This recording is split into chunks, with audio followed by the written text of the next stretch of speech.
Welcome to kitchen queen. இன்னைக்கு நம்ம பார்க்க போகிற ரெசிபி காடை ரோஸ்ட். நம்ம நார்மலாக சிக்கன் மட்டன் அந்த மாதிரி தான் செய்கிறோம். ஒரு வாட்டி நீங்கள் காடை வாங்கி செஞ்சு சாப்பிட்டு பார்த்தீங்கன்னா ரொம்ப டேஸ்ட்டாகவும் இருக்கும். இது வந்து உடம்புக்கு ரொம்ப நல்லதும் கூட. மாதத்துக்கு ஒரு வாட்டியாவது நீங்கள் காடை வாங்கி இந்த மாதிரி ரோஸ்ட் பண்ணியோ இல்லைனா கிரேவி மாதிரி பண்ணியோ நீங்கள் சாப்பிட்லாம். அது ஹெல்த்துக்கு ரொம்பவே நல்லது. இது வந்து எப்படி செய்கிறதுன்றத நம்ம பார்க்கலாம். இந்த வீடியோவை ஃபுல்லாக ஸ்கிப் பண்ணாமல் பார்த்தீங்கன்னா இது எப்படி பண்ணுறதுன்றது உங்களுக்கு புரியும். 4 காடை வாங்கி க்ளீன் பண்ணி கொண்டு வந்திருக்கேன். இப்போ இதை வந்து நம்ம வீட்டில் மஞ்சத்தூள்லாம் போட்டு நல்லா கழுவி எடுத்து வச்சுருக்கேன். ஃபுல்லாக நல்லா க்ளீன் பண்ணியாச்சு. இப்போ இதுக்கு என்ன மசாலா போடுறதுன்றதை பார்க்கலாம். 1 ஸ்பூன் இஞ்சி பூண்டு பேஸ்ட்டு, 1.5 ஸ்பூன் மிளகாய்த்தூள், வெறும் மிளகாய்த்தூள், 1 spoon garam masala, 1/2 spoon சீரகப்பொடி, 1 spoon மிளகுத்தூள், 1/2 ஸ்பூன் காஷ்மீரி சில்லி பவுடர். இது வந்து கொஞ்சம் கலர் கொடுக்கும், அதுக்காக போட்டிருக்கேன். 2 ஸ்பூன் தயிர் போட்டுட்டு நல்லா ஒரு 1/2 எலுமிச்சம்பழத்தை புழிஞ்சு விட்டுருங்க.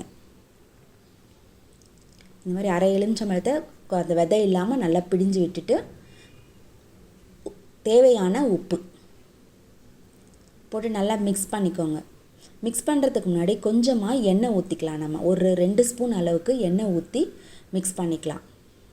இந்த மாதிரி நல்லா ரொம்ப தண்ணியாக இல்லாமல் கொஞ்சம் ஓரளவுக்கு திக்காகவே மிக்ஸ் பண்ணிக்கோங்க. மஞ்சப்பொடி ஒரு 3/4 ஸ்பூன் மஞ்சப்பொடி போட்டிருக்கேன்.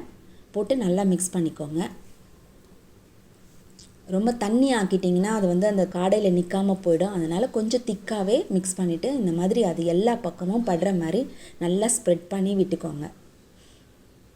பாருங்கள், ஃபுல்லாக எல்லா பக்கமும் படணும்.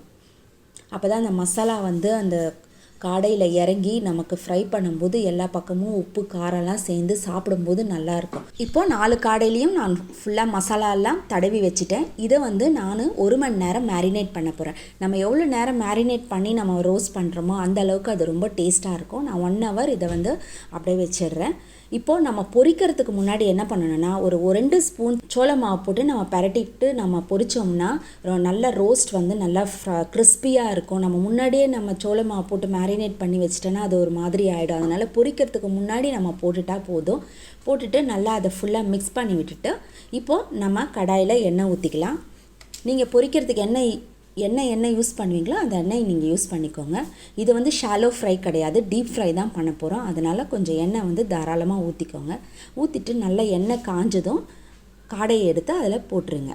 2 போடலாம், ஏன்னா அது பெருசாக இருக்குது, வேகிறதுக்கு ரொம்ப இதுவாகும். அதனால் 2 போட்டு எடுத்துக்கலாம். இல்லை ரொம்ப கடாய் ரொம்ப சின்னதாக இருந்தால் ஒன்றா கூட போட்டு எடுத்துக்கோங்க. பரட்டி விடுங்க. இந்த காடையில் வந்து சிக்கனை விட இதில் வந்து ப்ரோட்டீன்ஸ்லாம் ரொம்ப அதிகமாக இருக்குது. அதனால் பிள்ளைங்களுக்கெலாம் நம்ம கொடுக்கறதுக்கு இது ரொம்ப நல்லது. உடம்புக்கு நல்ல ப்ரோட்டீன் சத்து நிறைய கிடைக்கும் நம்மளுக்கு. நல்லா ஃப்ரை ஆகிடுச்சு. இப்போ வந்து நான் ஒரு பிளேட்க்கு ட்ரான்ஸ்ஃபர் பண்ணிக்கிறேன். பாருங்கள், எல்லாமே ஃப்ரை பண்ணி எடுத்தாச்சு. காடை ரோஸ்ட் வந்து நீங்கள் அடிக்கடி செய்யலைனாலும் அட்லீஸ்ட் மாதத்துக்கு ஒரு வாட்டியோ இல்லை 2 மாதத்துக்கு ஒரு வாட்டியோ நீங்கள் செஞ்சு சாப்பிட்டீங்கன்னா ரொம்ப உடம்புக்கு வந்து ரொம்ப நல்லாவே இருக்கும். அவ்வளோதாங்க, நம்மளுடைய காடை ரோஸ்ட் ரொம்ப சூப்பராகவும் க்ரன்ச்சியாகவும் ரெடி ஆகிடுச்சு. நீங்களும் இதை உங்கள் வீட்டில் செஞ்சு பாருங்கள். உங்களுடைய ஃபீட்பேக்கை என்னுடைய கமெண்ட் பாக்ஸில் போடுங்க. என்னங்க ரெசிபி பார்த்தீங்களா? பிடிச்சிருந்ததா? சூப்பராக இருந்துச்சா? உங்கள் எல்லாருக்கும் ஒரு சின்ன ரெக்வஸ்ட். அது என்னென்னா, என்னுடைய பேஜை லைக் பண்ணுங்கள், கமெண்ட் பண்ணுங்கள், ஷேர் பண்ணுங்கள். மீண்டும் உங்களை அடுத்த ரெசிபியில் சந்திக்கிறேன். Until then, bye.